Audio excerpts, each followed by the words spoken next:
మమతా బెనర్జీ విజయం ఖాయమన్నదే అన్ని pre poll సర్వేలు తెలుస్తున్నాయి. అక్కడ బీజేపీ గెలవడం కష్టమనినే చెప్తున్నాయి. ఇందులో సత్తా బజార్ అంటే ఈ బెట్టింగ్‌లు వేసే బజార్‌లో చూస్తే తృణమూల్ కాంగ్రెస్‌కి 182 నుంచి 185 గెలుస్తారన్నటువంటిది కొంతమంది బెట్టింగ్ ఏస్తున్నారు. బీజేపీకి 101 నుంచి 104 వస్తాయని.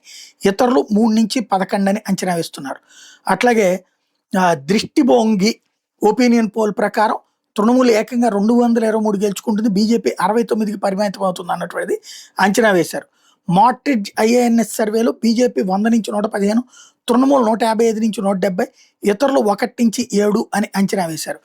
అలాగే వి ప్రిసైడ్ వచ్చేటప్పటికి తృణమూల్ 206 నుంచి 218, బీజేపీ 75 నుంచి 85 గెలుచుకుంటుందని అంచనా వేశారు. అంటే వీళ్ళందరి సర్వేల్లో కూడా ఈవెన్ బెట్టింగులు బజార్లు కూడా తృణమూల్ కాంగ్రెస్సే గెలుస్తుంది అన్నటువంటి అంచనాలతో ఉన్నాయి.